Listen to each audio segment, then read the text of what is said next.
Underground dialogue, we gon' tell the truth. We ain't scared like a lot of y'all. Matters who they are. Do we bow? No, not at all. Dropping bombs on this wicked world, so it gotta fall. Underground dialogue, we gon' tell the truth. We ain't scared like a lot of y'all. Matters who they are. Do we bow? No, not at all. Dropping bombs on this wicked world, so it gotta fall. From the industry to the Oval Office, we expose the darkest motives of them all and disclose what the protocol is. Thinking and moving logical, stopping every maneuver possible, and apologizing for truth is not optional. We gon' help you with what you go through, reshape and mold you, and sweep over them weak lies they told you.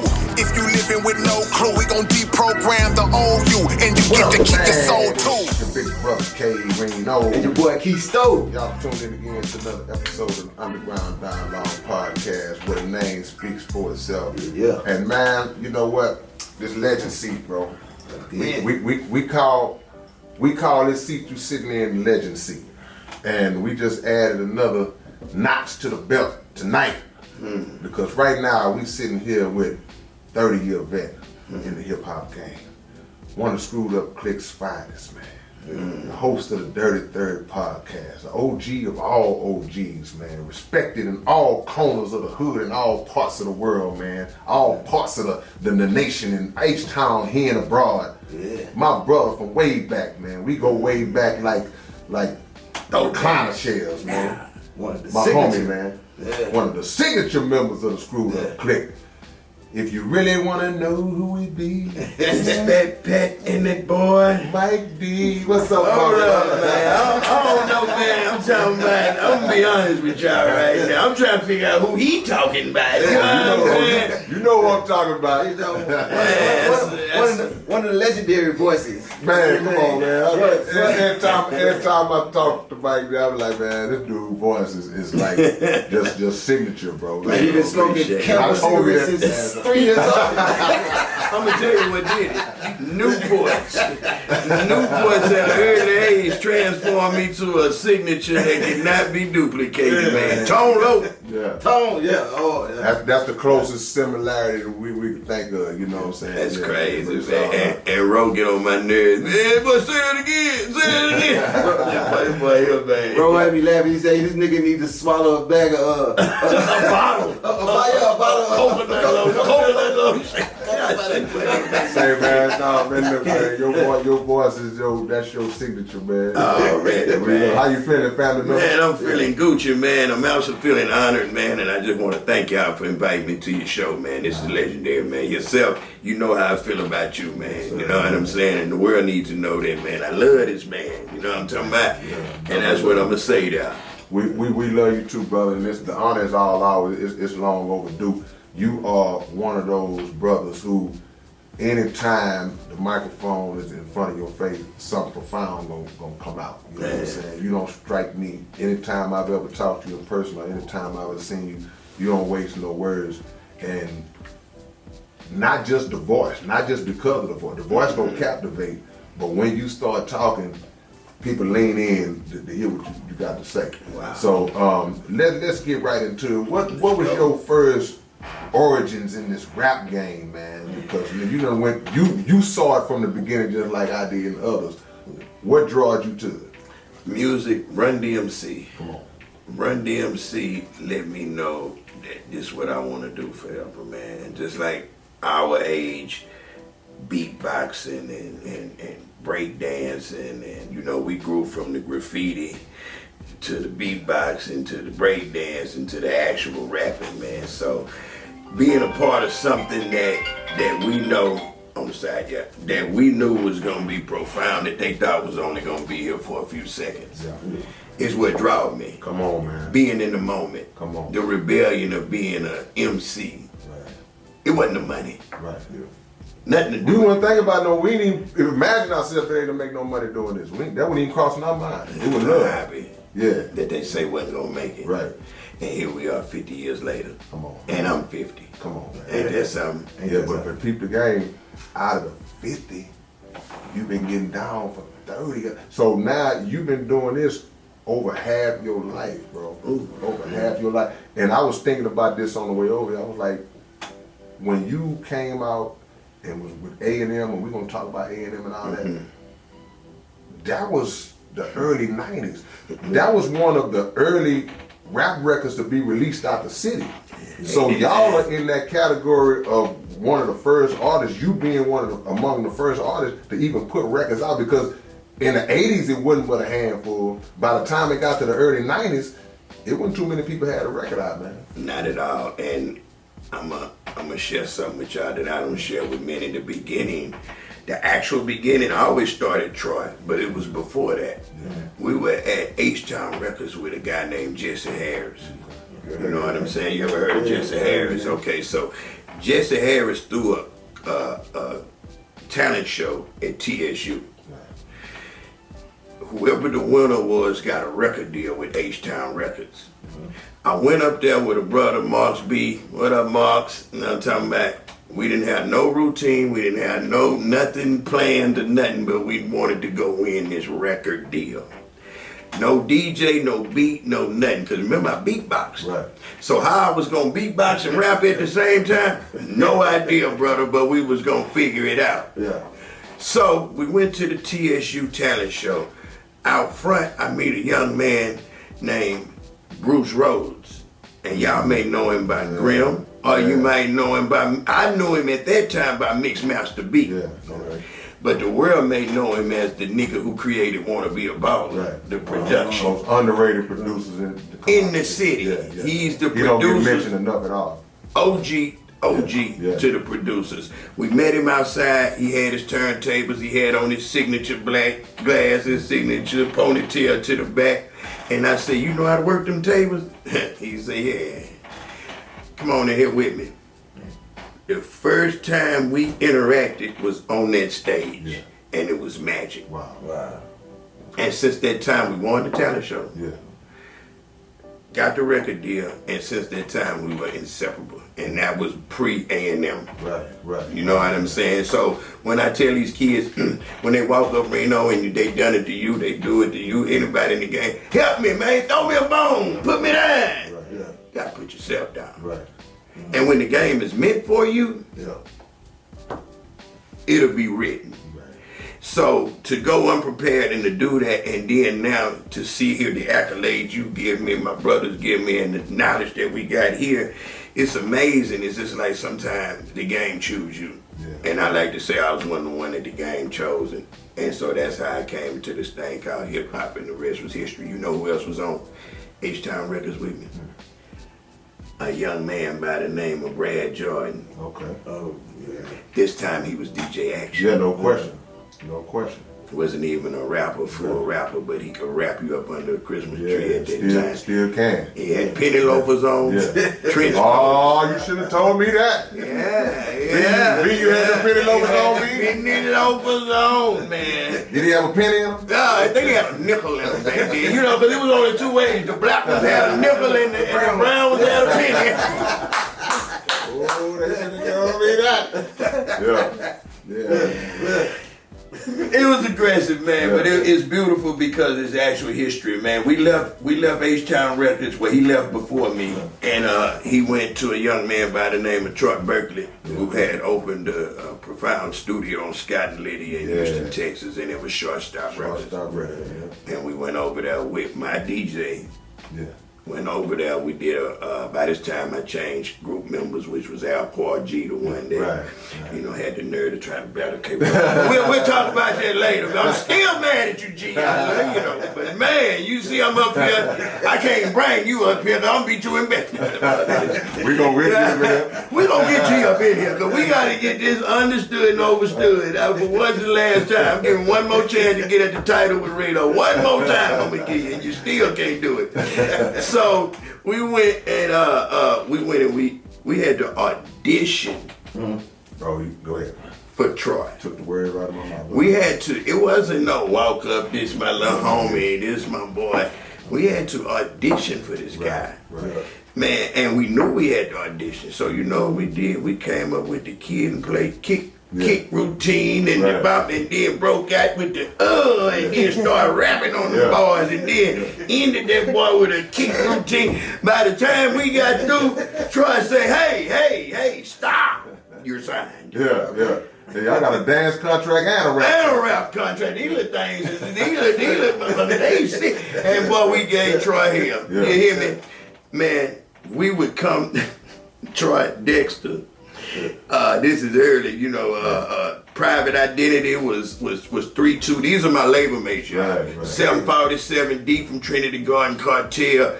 We had Mellows popping in. We had everybody who was anybody stopped on Scott and Lydia at Shortstop. Also, Troy had a beeper company at this time. I remember that. Yeah. Boys don't know, man. Troy is the true definition of a hustler. Yeah. So when they say who Way your back OG then. and who you look up to is Troy, Way man. back then, yeah. Like if you can't, man, somebody, I'm talking to Dinky, which is Trey's older brother, serving those 10 life sentences. Right. And he told me something I didn't know. He said, man, you know the first person rolled elbows, right? I said, mm-mm. He said, now, Lil Larry had them, but he gave them to Troy. And Troy put them on that infamous lap that we know about on the front of that cover with Scarface. Wow. I didn't even know that. That's how. That's the cover that got Phase 3, 2, Black, all people sitting on Everybody on it. So that's the car. That's the car. Yeah. That's the car. That arguably is one of the first sets of elbows that hit the city of Houston, and it meant something. We gonna show that. Yeah, we definitely. You feel me? Yeah. So we over there, we got all these label mates, right? 3-2 is my label mate. Man, I'm talking about the list is deep, bro. Everybody became somebody. Right. Scarface came when I say home, the studio one night, and he tell us, I got an offer for a new situation. I want you, I want G, I want 3-2, and I want y'all to come with me to the north side to this place called Rappin Records. Yeah. At this time, I was already in the streets, K-Reno, so I'm that little dude that's already hustling. I ain't no big time or nothing like that. We was doing what we was doing to survive it during that time. You know what I mean? Rap was a hobby. Right. You know what I mean? But them blocks was a job. Yeah. You want me to go where? And do what? Right. Hold on. Did you not know Troy got, you spend $50 with Troy, you make about $150. He got you. What is wrong with this guy? Yeah. You know, what is wrong with you, man? What are you talking about, man? Troy got them things, man. You cut them up right, you might make 200. Why would we go anywhere? Like, no, we gonna actually make it in the rap game, Mike. Right. Man, come on, bro. I never knew it would be the Ghetto Boys. Yeah. It would grow to be Scarface. Yeah. Grow to be the most profound lyricist ever come out. Come on, man. Period. Come on, man. Come on, man. And when you're so close to the pot, you can't see it ball. Come on, man. Wow. Watch out, man. Yeah. So when we say that what drove me to this thing called hip hop, it was God. I was there. It's being in the right places at the right time, and when the game is meant for you, it's meant for you. Come on. And I watched a lot of things fall off that tree. You know, Troy's stories to be told, so I don't have to tell you what happened with Shortstop and Rappin and Jay and this, but you know the names that I'm speaking of is the company we was keeping. Right. So when that dismantled, because I had my first record deal at 16 years old. Joey Boy Records. I stayed with Troy. Everybody left. Yeah. Me and G stayed there. We formed a group called A&M, which is Anti-Nigga Machine, because we were heavy Public Enemy fans at that time. Right. I was the Flavor Flav and G was the lyricist. Okay. And at that time, that was okay. They don't understand that. So G was with you at Yes. Shortstop too? He was there? Okay. All right. He's the guy that I replaced Marks for. Gotcha. When we went there, he was my kid and play. Nah. That's crazy, right? Okay, so, and right before we get out of there, now, when everybody left, we stayed with Troy. We went to Joey Boy Records. That's Yo Mama's on crack rock, Disco Rick. Right. This is who he was put out under. Okay. We went to Miami, drove down. Now, I told you, Brad was crazy. By this time, I done accumulated about $3,300 to my name, a 15-year-old kid. Right. That's a lot of money. You're a millionaire in teenage money. Ballin'. I got all these $5 bills in my pocket looking like $1 billion, man. Hey, man, we went out there. Man gave us a deal, and when we bust the check up, still had more money in my pocket than what we got. On my ride home, I say, this ain't for me as a career, but this may be for me as a hobby. When that shortstop dismounted, I had no more interest for rapping at all. Straight D boy, let's get it. You know what I mean? And that's what we did until I met a young guy by the name of DJ Screw, man. And that's what brought me into the game. So, you know, wherever you want to go from there, we go. Let's go. When you stop right there, because it seems like from the outside looking in, you took exactly what Troy was giving and doing towards y'all, and you moved that same mentality, that same structure when you went to Screw. Because it said you was one of the ones, if I'm wrong, correct me, but you was the ones that was financing Screw, wasn't it? And so me and KK. Yeah, so y'all use that sort of that same thing like Screw, like Troy was doing with you to Screw. So that where you got that mentality from, and that's where you got that blueprint from. Lil Troy and watching Jay Prince. Okay. But I got my blueprint is Troy. No doubt.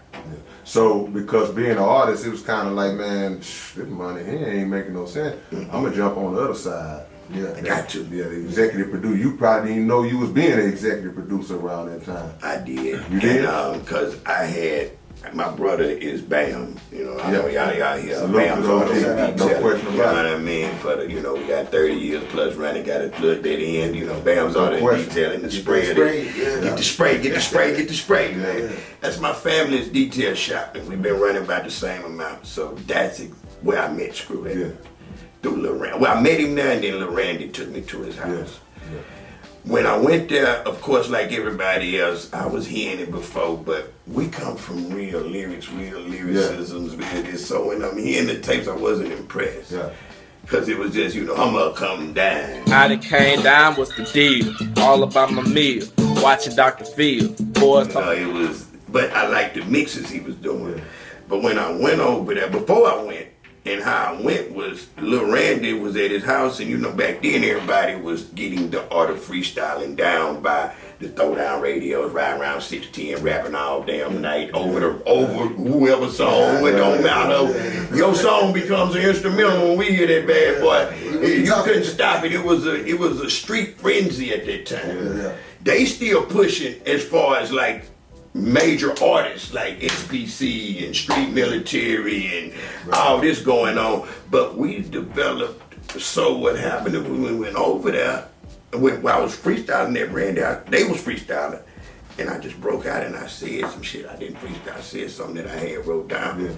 And when I did that, they caught the voice in the middle. Hold on, whoa, you rap? I got cases to the ceiling at this time, money hanging out of every pocket on a different level at that time. Beans outside, all this here. So what happened was when they heard that, Randy like, hell no, we gonna do a tape tomorrow. I'm like, that popcorn rap is bad with his eyes. You know what I mean? That's y'all, bro. You know? was done, He took me over there, and when Screw heard it, the rest was history. The rest was history. We did Codeine Fiend, and that was my first tape, and that's when, you know, he gave me the nod, like, hey, come on in. You in. Because one thing about you, man, when we was listening to those Screw tapes, a lot of people, some had good talent, good flow, good other things, but you was the ones that through the voice and through what you was actually saying was actually believable. I used to put it to like how Fifth Ward Boys, when you first hear them and you see them, you like, okay, I can believe this rap right here. When it comes to you, it was exactly the same thing. That's what made you stand out a lot of times. Well, you just seen me leave your house with and this is all, you know, old takes of people, so, but you just seen me, or you seen me last week at your people's house with these bottles and whatever else we had going on, and I like to say that, like, you can't make up certain shit. It's like, man, I don't know how you do it, because this man say, he doing the push-ups with no arms.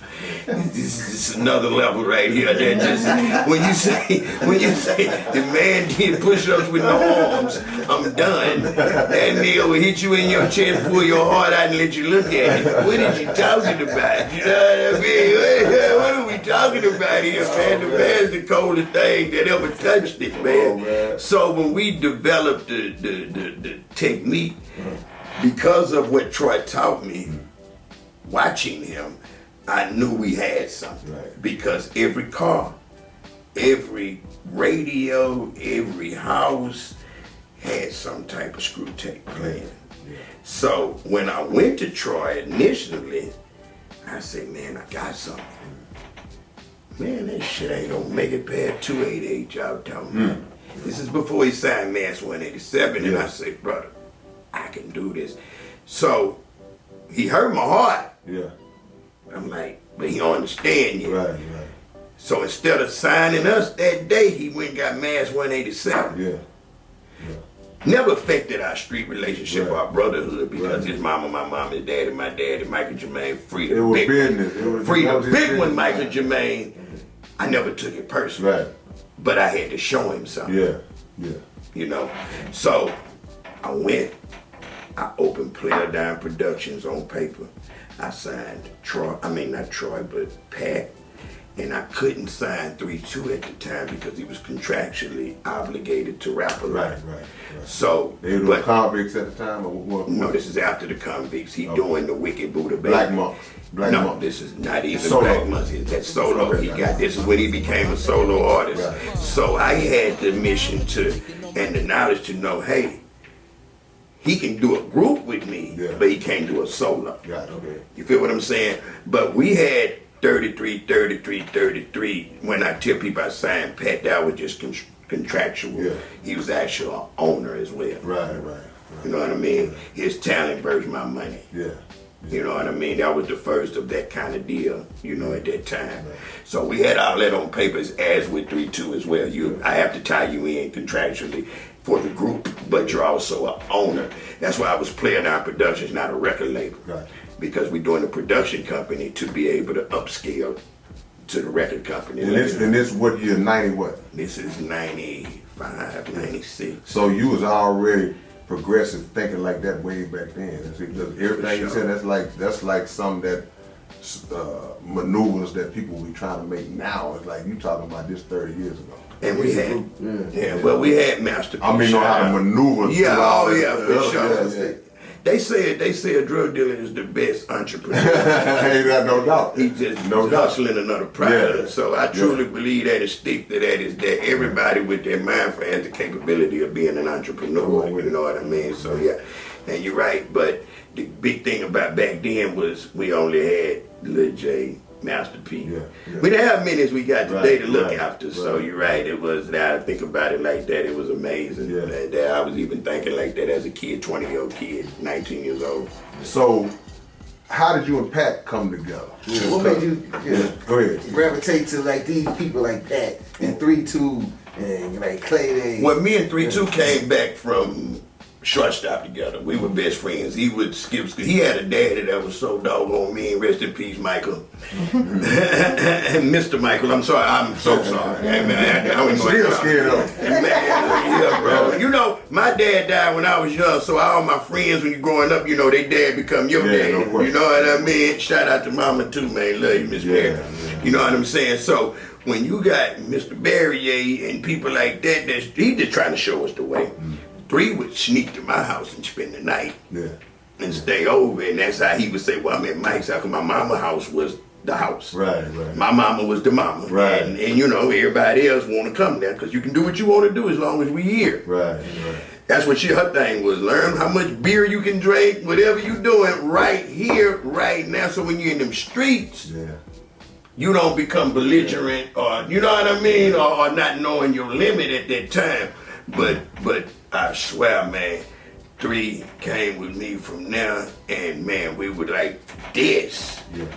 Pat, codeine fiend. When I went to Screwhouse, of course, everybody knew Pat and Blunt, and everybody was in the streets and passing, you know, hey, baby, what's up, baby? You know, and then Bams. Who not come and get washed up at Come that on. time. Yeah. You know what I mean? This is the slab haven at that time. Right. So when I did Codeine Fiend, Pat came to me and was like, hey, you running with 3-2. 3-2 was that guy. He was already, no question. 3-2 was the mouth. No question. They don't understand. 3-2 influenced. I was friends with him when he went to Death Row. Come on, man. He had Snoop on the couch. Come on, man. Warren G on the couch. No, they went with instructions from Lil J. These guys were the studio people that didn't have a dollar, no money. They rappers. You know what being a rapper was at that time. Without a doubt. Big Mike and 3-2 went to L.A. to help them upstart Godfather Entertainment, which had a subsidiary, Death Row Records, by Michael Harris. Right. You feel what I'm saying? So they went up there for Jay to assist Michael Harris in starting Godfather Entertainment. And Suge Knight was one of the ones that was the boss. Right. So I've been with 3 since all that. He influenced Snoop, all that. I watched it all. I was the kid on the phone. Right. You know what I'm saying? Like, hey man, like who is that? I don't know no Snoopy is we. Hey, yeah, you know Snoopy. This never they called him then Snoopy. Yeah. You know, so we on house phones talking Right. back then. So when he came back to Houston and we upstarted this screw thing, he wasn't with it. He was another one like, man. He from that era of He like niggas- lyricism, yeah. He niggas tripping. You know what I'm saying? But it was never to be. Pat and KeKe was the ones that wanted to be rappers. Al D was a rapper. No doubt. You know what I mean? Al D had No doubt. records Al out D. at that That's time. right. Get That's better, right. my G. You and ESG No were question. praying for Salute. both of y'all, Salute man. LD and ESG. No question. And so for the ones that was living on the rock and not even born then, man, 3-2 was the greatest right there. And the greatest example of what we was trying to do. Yeah. So Pat wanted to get next to 3. And I was the glue. the bridge. Yeah. So everybody did. KeKe, everybody, because 3-2 was like how they say row is, you know what I mean? Like, no words. Yeah. Come outside with $1,000 every day just to spend. Yeah. But I got all the treats everybody wants. Right. That was another thing. I always kept a trick in my bag to make sure that, hey man, you won't call me. Right. We get the screw highs with 3-2, and that's what brought Pat to us was that, man, was the fact that 3-2 was with me, man, and when we got together, we made history, man. Yeah. We went to the studio the first time, and the producer was Big Swift. Big Swift. One of the greatest. We Still had- one of the coldest. We on Anderson Road. Man, Big Richard. Come on, man. Come on, man. Come on. Yeah. This is not by chance. Yeah. This is by design. Right. Your first studio encounter with your group is Big Swift, the producer. Man. And Richard, Ultimate Sound. Come on, man. Come on, man. A kid in the back room, and I walked back there and I know him because my cousin ran with him in GI. And I done brought him to the alley to hustle and do this and do that. It's Swift. John, I don't even know Swift. Yeah. And what you doing up in there? Yeah. Man, I'm doing beats now. What you doing? Man, I'm rapping, man. We trying to figure this out. Yeah. You rap? Yeah. A lot of people didn't know about my A&M days. Right. My rap name was Jameen at that time, Right. so that don't sound nothing like Mike D. Right. MC DMD when I got annihilated by them. You know what I'm saying? So when I come back, Swift like, hey man, let's do it. Yeah. The first song we ever recorded was Superstar. Man, wow. Y'all came out the gate. Y'all ain't playing off the muscle. Pat mouthed Swift Yeah. the beat. Yeah. It came from I'm a shining star, no matter who you are, no matter what you see. Right. So without playing the record, he's mouthing the instruments Yeah. to him, saying, "This is what I want." Right. And you know, Swift, one of them producers that, hey man, shut up. Yeah. I got it. I got it now. Watch out. Yeah. Pat was getting on his everlasting nerves. Yeah.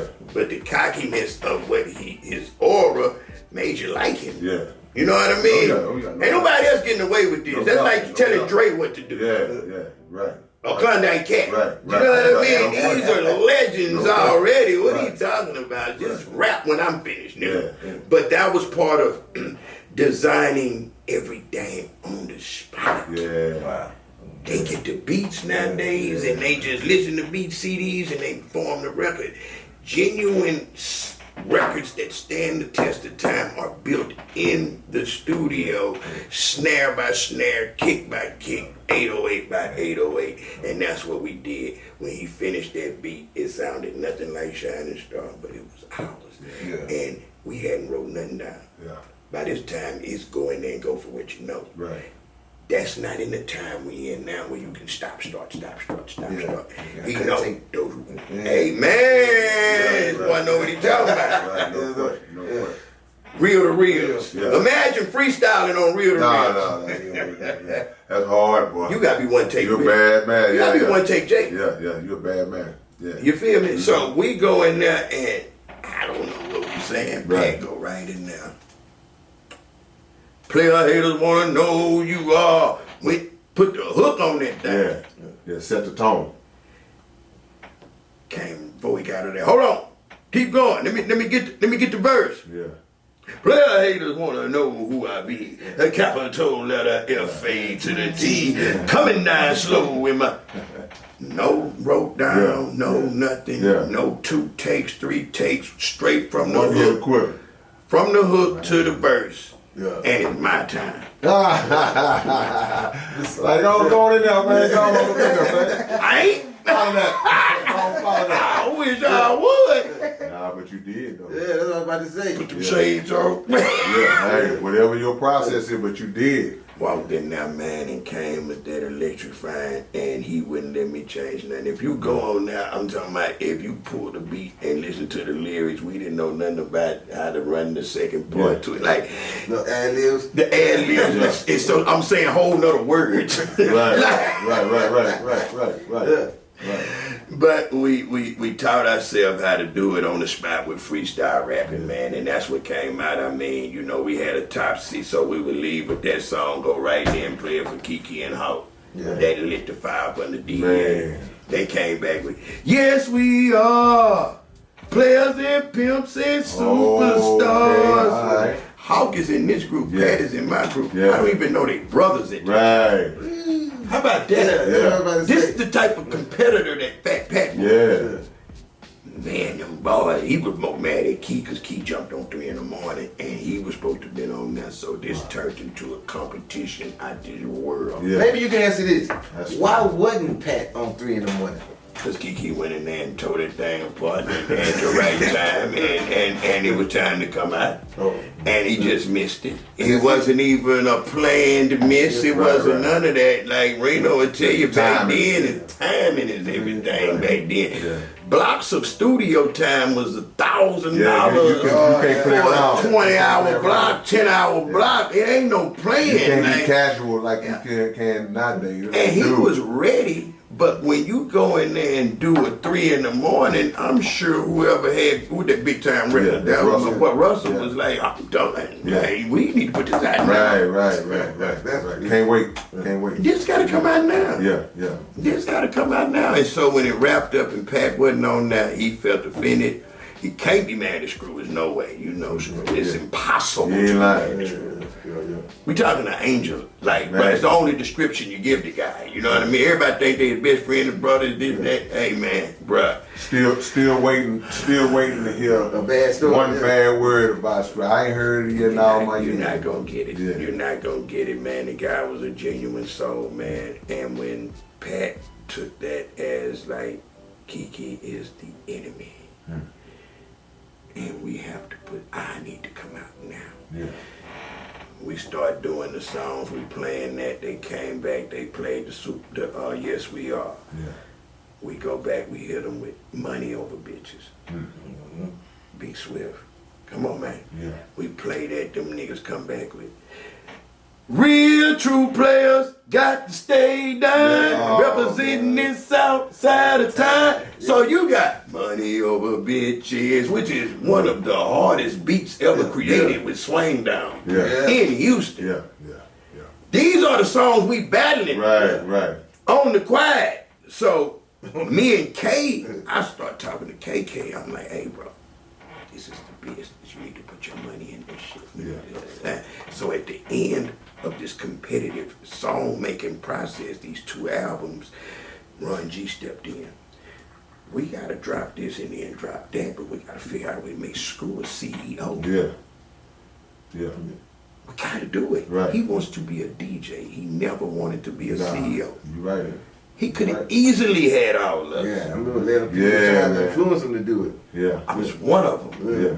begging him to do it. You're not gonna spend a quarter, you're not gonna spend nothing. He's seen it with the 3 in the morning, it could be done, but that wasn't broke thing. Nah. I don't want y'all under me, I want to teach y'all how to fish. Yeah. And I'm gonna be a part of whatever it is. Right. That's why you see Southside players up the screwed up click. Yeah. DEA dead in the lines up the screwed up click. Botany Boys up the screwed up click. ESG was already had an album. Yeah. ESG was locked up at that time Yeah, when they were doing this. So when I talk about the half a dozen album, everybody be like, what about that? What about that? What about that, bro? That picture we took is the album cover. Yeah. At that moment in time, you're not walking. That's who was ready. We was gonna feature everybody though. Yeah. It wasn't gonna be a forgot. Nobody forgot. Botany Boys, this, that, LD, everybody. But at that time, how are you walking 17 Negroes into Arista Records and want a deal? Yeah. They scared of 2. Yeah. We had to. You know how hard it was to break it down to 6. Yeah. With the talent you're talking about, Right, Big right, Pokey, right. Big Mo, Right. Mike D, KK. That's crazy. And every day Scoop finding somebody else to bring. They was already there. It's more street cats that are screwed up click than they are rappers. Right. Yeah. They don't get it. We wasn't trying to be rappers. So when it gets mixed up, that's why everybody's so personal about it, because we didn't see you there. Yeah. Right. And I see that a lot with a lot of people who might be claiming it now. Or they claim that, man, S.U.C. I know that feeling because back in our heyday, it was the same thing. You know, we see people out around with South Park Coalition hats and shirts. We're like, who is that? They're like, where you come? Who you with? Yeah. So, but what it was, the movement was so cold, everybody wanted to attach themselves to it. But we took it personal because you ain't put in the work that we done put in. So I appreciate the love and the homage and all that, but dude, you can't just be walking up with no shirt on talking about I'm with y'all. It don't go like that. Yeah, and I hear that. I hear a lot of people from the S.U.C. say that, like, dude, hey man, Shut up. Yeah. Especially y'all that was there like from day one. Oh man, Tripping. Yeah. And a lot of them, and then you know, like I know, in hindsight, that was personal. But you know what we should have been doing? Accepting everybody that wanted to be a part. That's why I always wanted to ask y'all that, because Y'all schools is too, really cause big. I didn't want to be in But SBC. guess what? Everybody wanted to be in the South Park Coalition. But guess what? And like you said, just to your point, in giving them a role. Okay, so now you want to come in, okay, let me find you something to do in order for you to earn your place.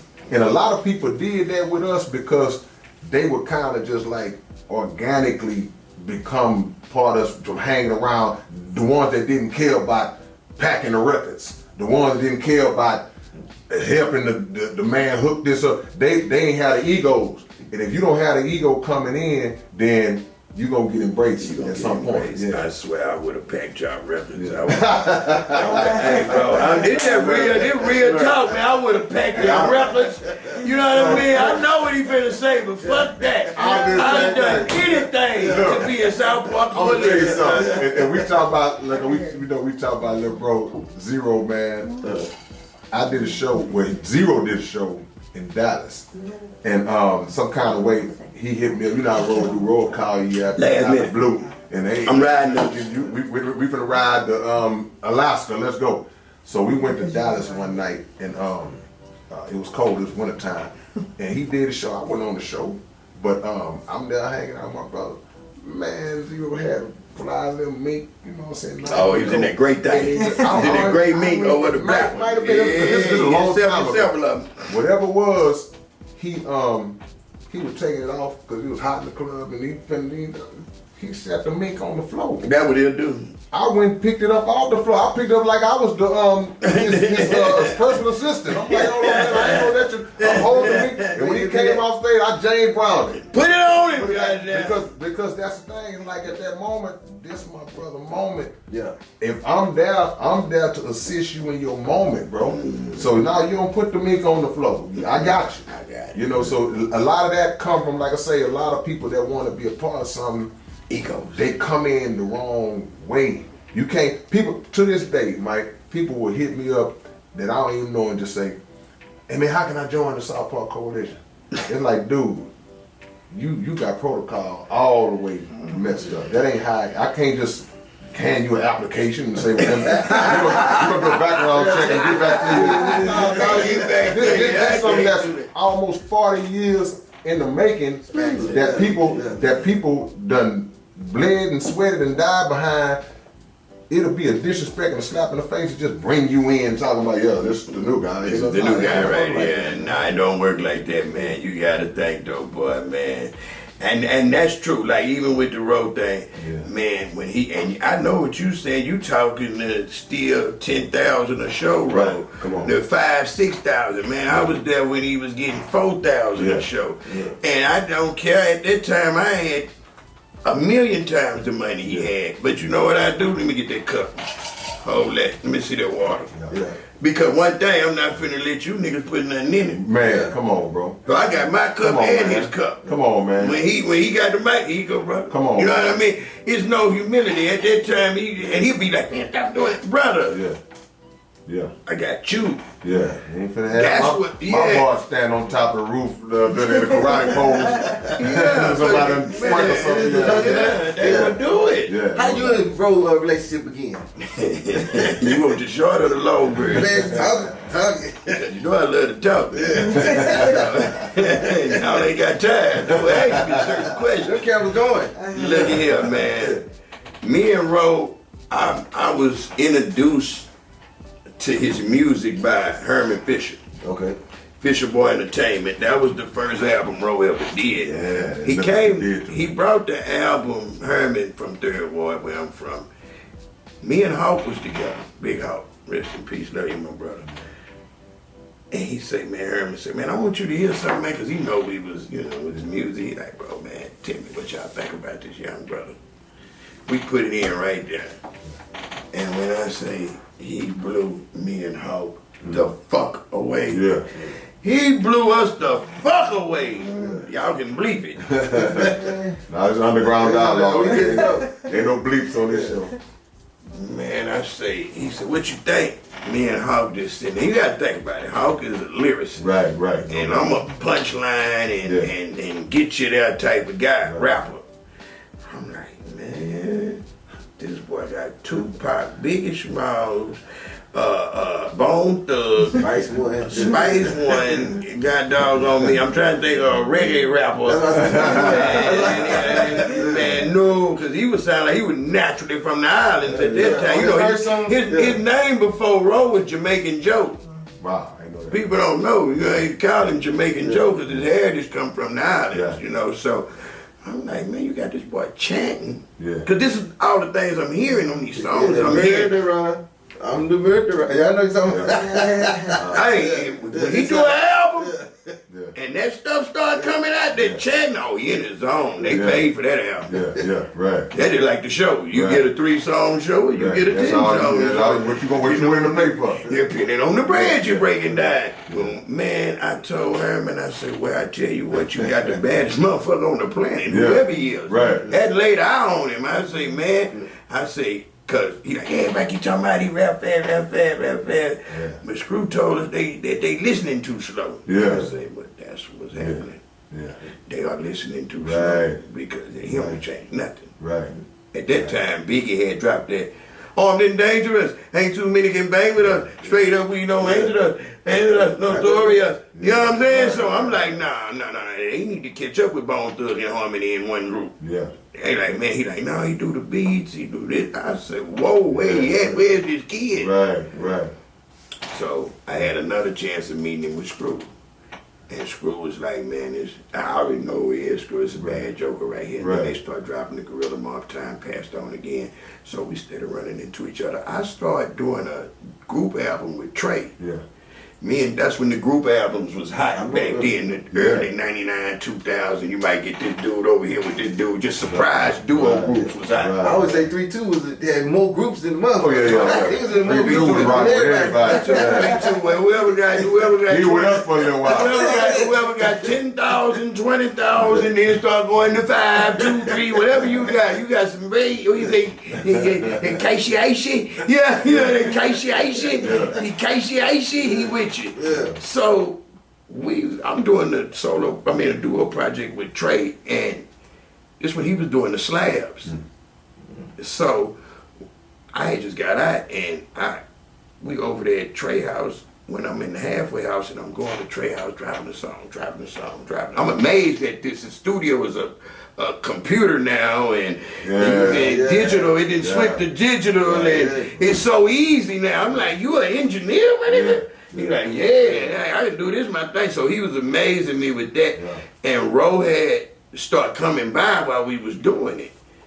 And we did that song that I can't think of how it go, but whatever it was that one song we did, and Ro featured on that song. And I said from right there, man, I need to project with this guy. You know what I mean? So I ended up going back to jail, and we made that little, cause Trey didn't smoke or drink or nothing back then. So while we doing the song, me and Ro stepping out, taking our breaks. You know what I mean? We catching wreck on our breaks, so we got a lot of shit in common. You know what I mean? So. When I go back to jail, I come back out. It was a quick little in and out stay.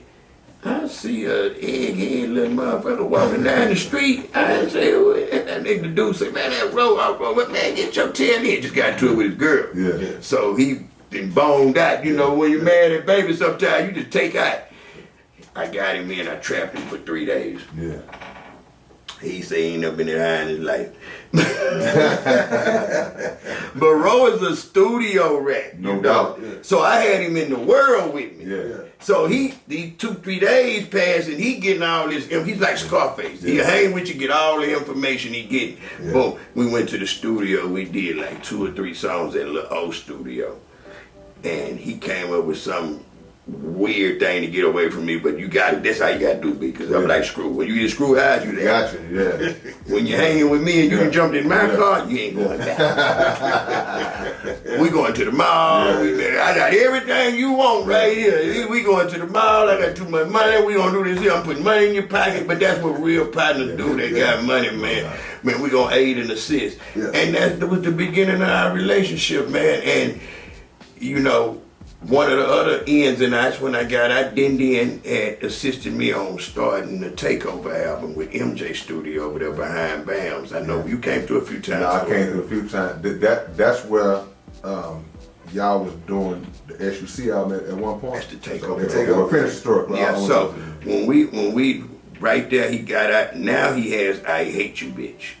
And we ran into each other in jail, and we was passing each other in the tunnel.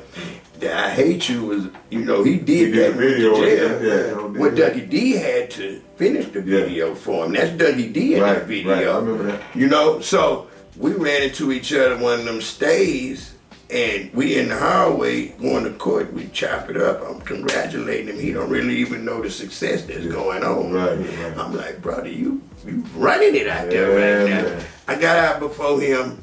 Started that with MJ, the S.U.C. He came home.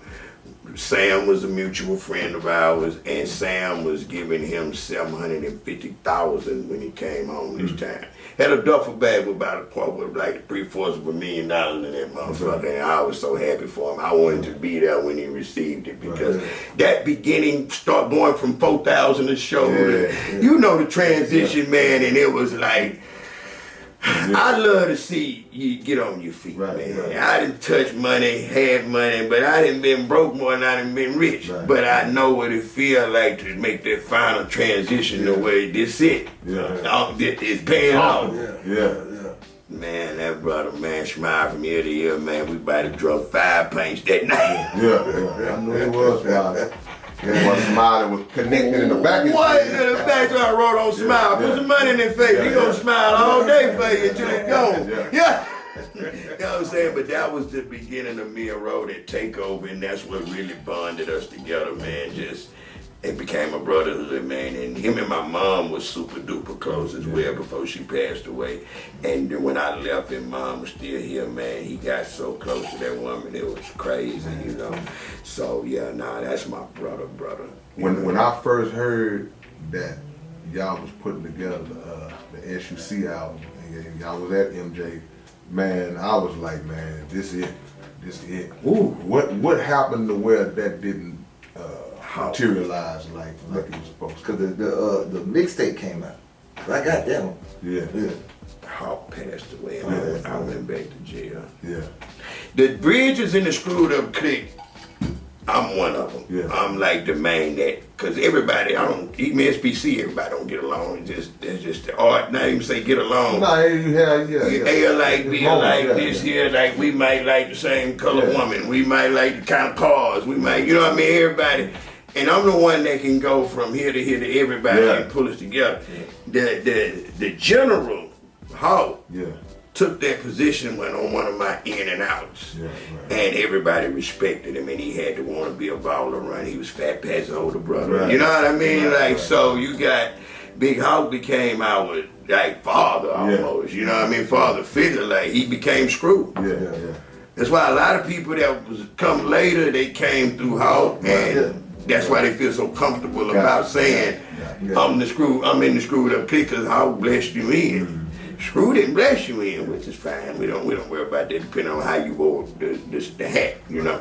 But that was how that never came, why it never, came to what it was supposed to be after I'm in jail and Hawk died. It was just Den and MJ could only do what they could do. Was it more like cause like everybody, like it took the wind out of everybody because he was gone, or because the organization of it broke down with the leader being kind of Losing Hawk took the wind out of everybody, bro.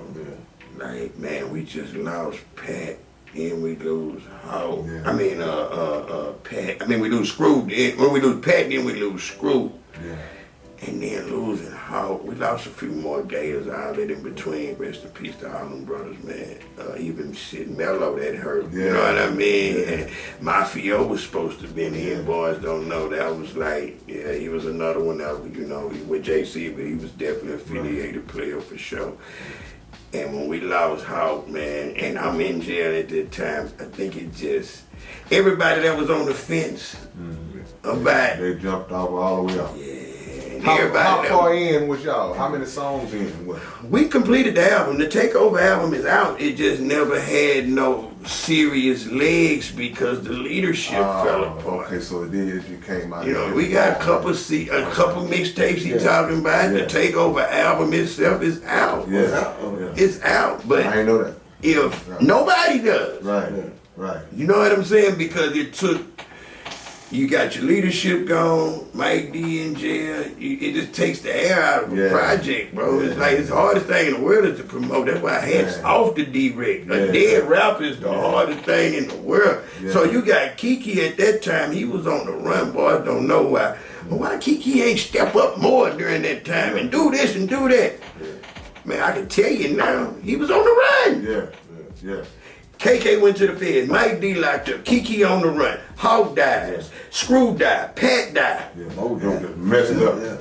Before Mo died. Listen to the names I just said. The heaviest.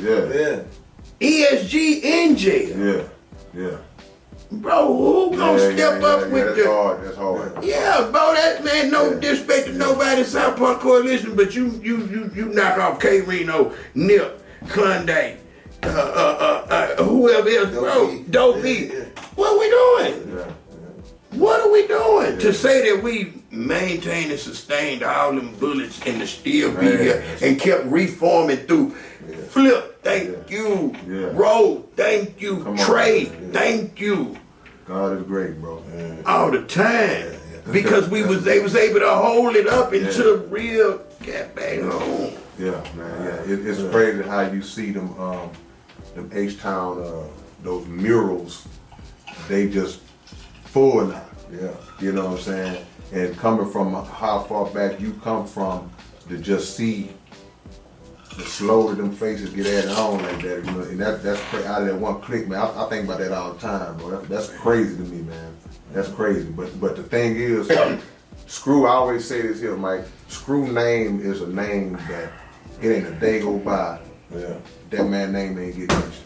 Ain't a day go by, his name ain't getting mentioned, man. So he set the legacy saying, I want to screw up the whole world, and he did it. And all them names, them great names that came up under that umbrella, bro, y'all ain't got nothing to be ashamed about, nothing to be sad about, sad because your homie gone, but man, them names, them legacy, them songs, that's history, that's infinity, bro. That's infinity, man. You know what really let me know what you saying when George Floyd died, bro. Yeah.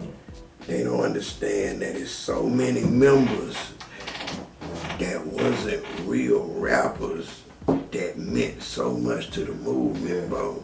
Yeah. And George Floyd was the staple of that. Yeah. To let you know this man here, man, it turned into almost like Malcolm X or Martin Luther King status. Do you know what he told me? Man, Mike D, this is at Scarface video shoot. We pulled up, face cam. I'm in third ward. I need to shoot a video right quick. All spur of the moment. Yeah. Ro was with me. Right. And he on the hook. That fuck you song. The thumbnail is me and George. Yeah, I've seen it. Yeah, we seen it. Yeah. And then y'all was the podcast on this opening show, the opening theme song of the podcast when they had. You feel me? Yeah. Bro, listen, man. The man told me, he said, man, Mike, Big George a star too, baby. Yeah. Big George up there too, baby. I said, you surely a Georgia party. Yeah. Next thing I know, this bullshit happened out there, bro. Right. And he did that. The man big as Elvis. Yeah. Oh, no doubt. See, that was out of all of the little wave of black people getting killed by police officers. Yeah. That was the biggest demonstration out of all of them. With George Floyd, that one hit so different because now you got people in Europe and different parts of the world that was protest. See, this wasn't just Australia, a domestic. This wasn't just a domestic protest where it just relegated to America. We seeing all over the world waves and waves and thousands of people. In London, thousands of people gathered in Trafalgar Square with signs while chanting George Floyd. In Germany, protesters poured into the streets of Berlin chanting Black Lives Matter and I Can't Breathe. And a more subdued demonstration in Iran where students held up signs in solidarity. That one hit so different. And then when the song, that video that you're talking about, I can remember it had like maybe million some views. It still was face, so it had like a million some views. But after that happened, blew up. That thing shot up. Because everybody wanted to get a glimpse of Big Floyd. They wanted to see that. Yeah. No question about it. And that's what you know when you say things is destined and written sometimes. Because how I can't write that. I can't make that up, bro. YouTube just selectively clicks that as a thing. Bro, he just made that the thumbnail. He didn't try before you could make it. This is before you can select the thumbnail. It gave you what it wanted you to have at your video. Crazy, man. Man, that shit hurt so bad, man, and you know what hurt more than anything is, man, I'm talking about make a grown man drop teeth out, forgive me for the emotions, bro. Nah, you good. Is when you hear a song and you the only motherfucker alive on it. Yeah. Get coming. See, that we had that conversation with Youngster, because he the only one left on Want to Be a Baller. You feel me? Only one left. Yeah. So that's how I know. That's how I know you relate to that, man. That's crazy. That's crazy. It's several of them. It's several of them, Yeah. Several of them, man. But I'm so honored to have been blessed in this situation that I thank God every day for it. If I don't ever make another dime today, man, we made history. Come on. Yeah. It's like, it's not about who made the most money, it's who lived the longest to tell the story. Come on. They gonna tell our story, K. Reno, but they gonna tell it totally different if we don't tell it. That's right. That's why things like this are important. Without a doubt. So important is why I jumped into the podcast and the media business, man. That ain't me. But I watched you. I watched Willie D. Yeah. I watched you in the rap game. Yeah. So why I can't watch you transition to the next level? Look, That's what we did. Let's transition into that right now, because when I saw that you was doing a podcast, I said, "Oh yeah, that's perfect." Yeah, he born to do something like this. Yeah, and your whole personality, just your whole aura. it lines up perfectly with being able to step in that space and be successful at it.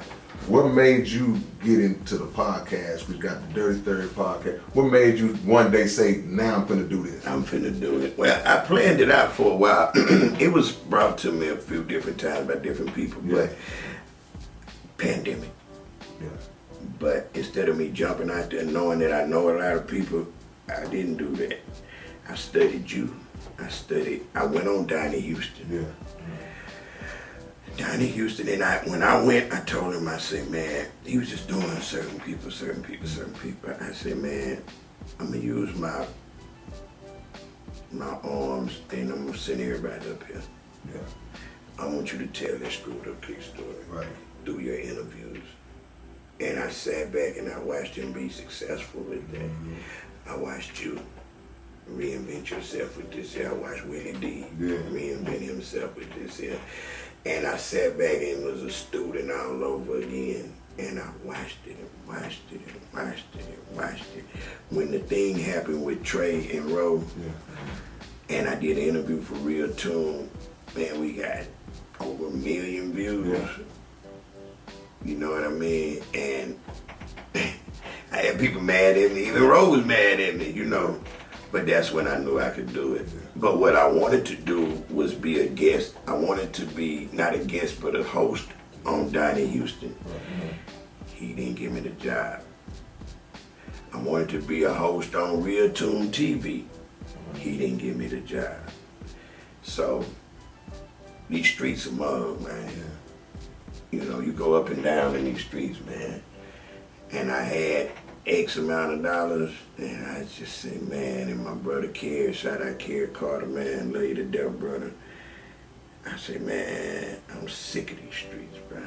Yeah. There's nothing here no more. I took all my money and I went and bought equipment, and then my brother helped me buy the rest. And I set it up in my living room. And that's how I came up with it. Didn't know what the hell I was doing. That's why you see me, I'm talking over the guests and doing it. I didn't even give a damn. Because I was having conversations at the beginning. Right. I ain't never been in no interview school. Yeah. I was watching, but I wasn't watching that part. It just looked like was shit. But when you good on the camera and then you go and you like ad-libbing everything motherfucker saying and not letting them get their full word. I already know the answer to the question, so I'll be like, I asked you the question and then answer it. What's 2 plus 2? But I know it's 4, but you know it's 4, but then 4. How you come up with 4? Before you answer that, But hold up, wait. Before you answer the 4, we're gonna do 3 plus 3. You know what I mean? I was tripping, bro. Yeah. I was tripping, but they stayed down with me through the progress. Yeah. Because I get everybody like, you know, hey, it's gonna be cool. We gonna get better. But they you progress. got the personality though, bro. So you captivate people until you figure out, till you knock the rust off. Yeah. The rust gonna be there. You know, you gonna polish up as you go along. But that everybody got a little learning curve. They got to go through this, and we're a new space. yeah, you got personality. You got personality like that nigga in jail that you hate to see him leave. He's that nigga that always gonna make your time go by. Everywhere I went to jail, that's how they felt. It was like a funeral when I was leaving. Yeah, nigga, they had it for me, man. What the? We gonna do Mike D gone, man. Like, then he got all this stuff. 5 more years. It really came from that too, because that's what they want me to rap. I ain't rap for y'all for free. I ain't going out there. And we get that on. They get that on my birthday. They get that on holidays, and you know, whoever, if somebody can beat on that table nice, I'm gonna bless your game. I'm not here to be you niggas rappers. You crazy as hell. I'm not here to be y'all rappers. But what I would do, I'd love to do it. Would tell them stories. Yeah. You know what? And I know they wanted I did a love little. I did a little time with Archie Lee, and Archie Lee's the exact same way. I swear to God, this boy be having you rolling and talking stories, talking shit about KeKe all night. All night. Oh, you ain't seen nothing. You went locked up with Duke from Herschel Wood. Herschel Wood. Man, that Duke so funny, man. I locked up with Duke, man. Oh my God, that's the funny. Roll funny too. Yeah, low key. I was like, Roll comedian. You got to know to know. Yeah. But Duke, man, shout out Duke and Free Knot for real. Man, that boy, Yeah, he got me messed up, man. I'm a hump KeKe when I go home. I'm a hump on him. I'm a hump on him, I'm a hump on him, I'm a hump on him. That man used to be that me die, but he was really mad at him, but they brothers, so. Exactly. I'm thinking do your brother when you see him, you hug him. I'm a hump that boy. I promise you God, I'm a hump all up in him. I said, but this boy crazy, man. He had me laugh. I told KeKe that, he said, that's him. He crazy. That's him. Man, well, let me ask you this, because we're going to get you up out of here, man. So, as far as the music go, do you got any plans on just jumping back on the mic, doing an album, anything, or you just like, nah, I'm chilling? Now, I got, we relocated with the podcast. I got my own office like y'all. Yeah. I'm so proud of that because I get to say, man, I'm going away. Right. They say you want to know when it's dropping. Actually, we got to do it over. That's the sad part. But we get to come to the new office. There you go. I'm better as an interviewer. I was amazing. Straight that night. Yeah, I don't remember that. I don't remember none of that. It was amazing. Yeah. It was amazing. I had a hard drive problem. Yeah. So I got a studio next to it. Yeah. Full-fledged, state-of-the-art. Yeah. And man, we finna make magic in there. Get it And on. I'm finna call you and we finna get some shit cracking. For real. I'm talking about like, and the thing is a single game now, so I'm not in it like, oh, I wanna be a 50-year-old rapper. I just wanna drop y'all some singles. I wanna have my own song playing. Yeah. I'm finna start doing, we didn't get where I want to tell. The podcast has turned into a network. Yeah. So now I have a network. It's the Dirty Third Network. Right. So what I'm doing now is I got story time with Mike D. That way I can just talk my ass Which is off. awesome. and tell some good stories. Awesome. I'm doing the anime stories. Yeah. Okay. I have the documentaries getting ready to come out. My first stories will be Big Mo is first, Screw, 3-2. I gotta get, wait, 3-2 I almost through, but I'm waiting on Snoop to get back with me. I can't tell 3-2 story without Snoop. Right. We haven't gave him his proper due. And I'm trying to figure out if it's time to do Pokey yet. Yeah.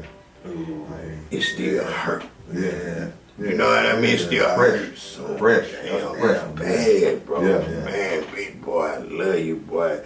I was up the other night, I had to post it. I was telling him, I said, man, if y'all ever went through like messages with your brother. Yeah. And that thing had me crying harder than my dog had me crying. But Rose said, I'm getting on that. I'm crying next. Bun didn't cry on the stand. You didn't cry like your dog.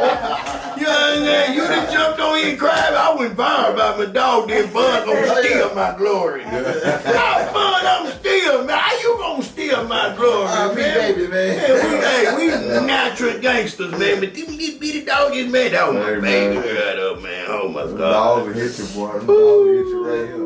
Say, just thinking about My heart out my chest. Corleone Family Entertainment. Oh yeah, that's still the label. Big Baby, Free Big Baby, waiting on him. That's what I was going to ask you, because we went back and replayed a Pokey video that we had interviewed with Pokey. And I asked him about Big Baby, because I was asking him about, like, every time I seen Pokey and Mo together, they always with grins this big. And I was, Cause they crazy. so, Niggas silly. That's what wrong with them. Then Hawk, yeah. Pokey, Mo, you can't get no work done. That's why the album come out, cause them niggas silly, bro. Something wrong, you get on the front. Man, they been ranking, you know how that old school ranking, we ranking on each other, but she laughed too much. What you laughing at? Them big old white glasses you got. You know, now we done shipped on you and it's going down. You know what I'm saying? Niggas silly, bro. Poke, man, boy, could be comedians, bro. Yeah, man. And I asked her, because I said, what you think about Big Baby Flavor? And his eyes. What do you think about Big Baby? Flavor? Yeah. I like Big Baby Flavor, man. That's my nigga. He a good nigga, cool dude. He fly, he ready, and shit, the nigga hungry, man. He try, hey man, anybody hungry trying to get it, man, I'm fucking with you, man. I ain't. Watch the We got it decided, man. My fault. All good. Yeah, but I miss the Flavor. Yeah, all right. Let me ask you. Sounds this, just like Mo. Yeah, that's what I'm saying. Does it make you chill? It's crazy. Yeah. When I first heard it, I was like, man, that sound like.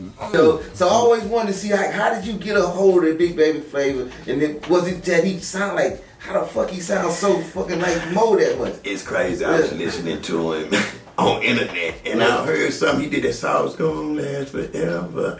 It sound like Mo. more. Like, more. Let me find out more than that. Big boy freaky though. This is a possibility with Big Boy. And had a baby we don't know about. I'm telling you, Big Boy gonna hump your ass. Big Boy gonna get up in there, man. I'm just Big Boy. They come at Big Meat there. Meat there. You know, like that boy gonna freak something, man. I'm talking about. And serious about it too. I said, man, you gonna pull that little motherfucker out? Go. That little motherfucker, he don't get that son bitch out anyway. He don't care. The freak ass. So when I'm on Instagram and I see this boy Big Baby and his mannerism is of Pat. Yeah. And his vocals is of Mo. Yeah. I say, man, boy, you bad, boy. I give him prop. We run into each other at pub. You know, he was a little hustler too. Yeah. We ran into him up there on Reed Road at Pug, and my boy, other little studio right there, man. Put your money all in, my boy. Yeah. And say, man, I said, man, you dope, bro. Yeah. He said, man, let me let you hear something. Yeah. He played the remix to Superstar. He done got with beans and cornbread and then remixed my song. Oh, wow. I don't feel offended because it sounds good. Right. I say, well, you need me on. I know that's right. I say, how you gonna do that without me? And I'm standing right here. He like, well, how much I gotta pay you? I say, let me tell you something, y'all. When a nigga likes something, he just do it. Yeah. If you play a song for Jay-Z that he like, he's gonna just do it. Mm-hmm. I say, bro, I'm not gonna charge you nothing, but I need to be in control of your career if it jumps. Yeah. Say this, OG. Yeah. And we built a bond from there. He had his own money, he had everything himself. I was overloaded at that time, so it just worked perfect, man. And I felt like I needed to introduce him for the rest of the people to accept him. Right. You feel what I'm saying? So here it is, if I give you a cosign, we do one of my biggest songs together, then you know I'm standing behind him. Right. Yeah. So you're not gonna be mad that he sound like Mo. Right. Because you had people on the fence with it. Yeah. You had just as many haters as you had people that loved him. But when I stood behind him, it just killed all that doubt. You know what I mean? And that's how we hooked up, man. It's like, in the rest, you know, everybody else seen the rest. I mean, shit, we ran $1 million campaign. I ran through about $750 fucking with Big Baby before he went to jail. But it was worth every penny because shit, he's an artist now. He come home, they ready for him. Sauce on top of the world, shout out Sauce Walker. You know, and that was our plan. It was all calculated. I'm gonna get behind him, give him his cosign, and when he get to popping, man, you gonna bust it down. Right. I just need to come hang around you. Right. After I get him hot, take. But while he was doing the Dallas run, he went to jail. That's the only thing that stopped the momentum. Last thing before we get you out of here, man. A lot of people don't Free know Big Baby too. your connection to Islam, and you know we always chop up from time to time. Make sure we give each other a greeting at the very least, man. And what was your introduction? Did you grow up Muslim or did you convert? How could I know Bam is devout. I reverted like everybody else. I didn't convert. I reverted watching Bam. Yeah. You know, that was it. He did. You know, he had a 50-year sentence. Yeah. And I rocked every day with bro the whole 20 years until he came home, kept him alive in songs, and I watched what it did for his life in jail. Yeah. And when he came home, it was so amazing. See, Islam is not something that you become. I mean, it's not something that you know, like, I want to be Muslim, I want to do this. It's something that grabs you. Like I tell people, if it's Christianity, if it's Judaism, if it's whatever it is, whatever grabs you and God got to lead, follow. Come on. And watching my big bro, I followed him in the streets. Yeah. I watched it. Man. I watched it completely as you too. You watched it turn his life all the way around, man. I'm talking about, man, when you see a natural gangster do a 360 and start living for God and really like his kids is, I'm talking about everybody, I'm talking about bro, I'm talking about they got account, bank accounts, everything on point. He not selling no more work and everything he doing working. Yeah. When I went to prison, man, he said he saw me in Quran. Yeah. And the rest was history, man. When I came home, I was on point. You know what I mean? And like I tell everybody else, man, hey man, find what worked for you. And it'll help your life, because the thing about it, I'm not gonna tell you to be Muslim. I'm gonna show you I'm Muslim, and you gotta see it through what it does for me to make your choice on what you want to do. And I used to tell them yesterday when we was in jail, like, don't come down here to hang with me, because what they do is come to Thailand to hang with me. They want to hang around Mike D. So they thinking we getting down here and we doing some other stuff. Boy, don't even talk to me in here. Right. I'm studying. Right. Don't even talk to me. I don't want to be the imam. I don't want to run nobody. I don't want to do nothing. I'm a pupil. Come on. And if you're coming down here to hang with Mike D, leave that at the door. But if you want to come kick it with what I've become, you're more than welcome, man. And we watched the Umar grow from 8-9 people to, we was running on the unit. We had every bit of 150, 200 Muslims. I helped grow the deen. They're hard dying there. When I seen the power with that, bro, I was like, well, there's nothing else, that I want to do in life but become a, better Muslim, I'm gonna let you know, bro, you are a legend, man. You are one of the realest. Always been rocking with your big brother. We 30 plus minimum. Minimum, yeah. I've been saying it's more than that, but we're gonna just say 30. Minimum, bro. Don't give our ages away. I say one of the most validated, like, if you need a song started, this boy is all, what they call that, an anchor, the person? No, anchor the last. The one that started off, and keep it on that high level, man. Yeah. And that's why I always wanted you to do your own. Yeah, because, it's coming. They can pass, anytime you start a song, it's always going. Yeah. And even if they gotta pass you the baton, and then they give it, if they started high, you keep it there. You know what I'm saying? Or you raise it. Everybody always give me the lead for some reason, and Pat started that. With that So Real, and that was his thing. Started, I'ma finish it. Yeah. And the only song I did, that's why he said I was on Money Over Bitches. Hey man, my nigga kick a little game to you one time, and then boom. Ro do that too, even with that crack album. That was started it for this generation, What's up with the this is my last To the Hard Way. Yeah.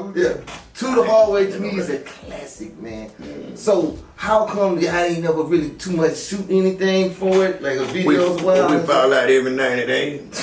But it's a classic. Y'all got plans to do another one of those? Of course. Okay, cool. We already got them. Man, we got 100 plus songs. Reno know how to. He got it. Listen. Yeah. Reno got enough to do an album with Ro. Lil O got enough to do an album with Ro. KeKe got enough to do an album with Ro. Pokey got enough to do it. Everybody, man. Everybody got kidnapped by Zero. You gonna kidnap, you gonna be in the studio from can't see Monday to can't see Sunday. That's how it goes. He wanna ride and listen to it, that's what he listen to. Yeah, he don't want to listen to nobody else. He gonna listen to the songs that y'all got. It ain't for y'all to hear anyway. I'll be like, put it out.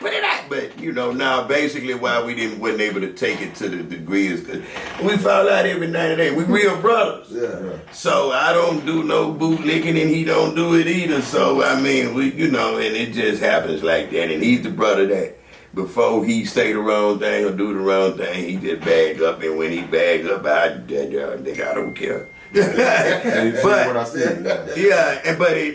what happens is we able to always realign and pick up wherever we left at. We ain't never had no real fist fight. We didn't argue till the sun came up. But that's my brother. I love him to death, man. But we are working on doing better with that. That's a tough tone. That's a tough CD, man. That's the toughest. You be honest with you. It's super tough. But it would have been nice 10 years ago. People don't know. That Sign is Still Shining song that's on his album, that's killing everything right now. That song done in 2012. It's new to the world. That was done in when I got out, that was the second song I recorded. That means it's timeless music. Exactly. Ain't no such thing as old if ain't nobody heard it. No, God. Give your Instagram all your information where they can reach out to you and catch up with you, man. And let how they can get a hold to that Dirty Third podcast. Man, go on that Dirty Third podcast, man. Look up Dirty Third Network, Dirty Third Podcast, Mike D Podcast. It'll get you there, man. And you can reach me at S.U.C Mike D Corleone on all platforms, man. And y'all make sure y'all support my brothers up here at the Underground motherfucking railroad. It's going down. You know what I'm saying? Mike D. S.U.C. Thank y'all, ain't man. nothing else to be said, man. It's your big brother K. Reno. And your boy Key Stole. Underground Dialogue Podcast with the name speak for itself. and making it Mike D. Boss out Corleone. I'm the third leg now, y'all. Without a doubt. You show up anytime. Just walk in. Hey, let's get it, man. Peace and happiness, y'all. Hey, can't tell me that. Let's go. Man, it's your big brother K Reno. And check this out, man. The Underground Dialogue podcast is offering advertising opportunities, man. You can promote your business, you can promote your video, your song, whatever it is that you have, man.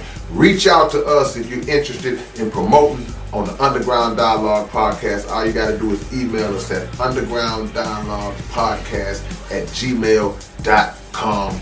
Get it. What up, man? It's your big brother K Reno. I'm proud to announce that I'm a new brand ambassador to this new brand of clothing and shoes called Volas. Y'all make sure that y'all support this. It's already available. Houston-based company, straight out the A's. Look at the quality of the packaging itself. We ain't even got to the shoes yet, man. And this is just one pair of shoes, one design. They got all kinds of dope designs of shoes that you guys can choose from. Go to volas.biz, find your order, find what you want. Wide selection to choose from, male and female items, and I'm proud to be a part of it, man. Community workers, versatile products, Volas, manufactured in Italy. Look at the quality of this box, man. Y'all don't know what it is, man.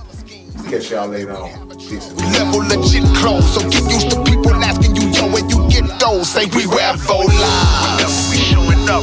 We wear Volas. Next brand blowing up. We wear Volas. Get yours tried on. We wear Volas. World when you got it on. We wear Volas. The slogan we go by. The streets to the streets, we accommodate both sides. So many fresh styles attractive to your eyes. So we gon' put them on and let the whole world know why. We wear Volas. Get yours tried on. We wear Volas. World when you got it on. We wear Volas. The slogan we go by. The streets to the streets, we accommodate both sides. So many fresh styles attractive to your eyes. So we gon' put them on and let the whole world know why. We wear Volas. Get yours tried on.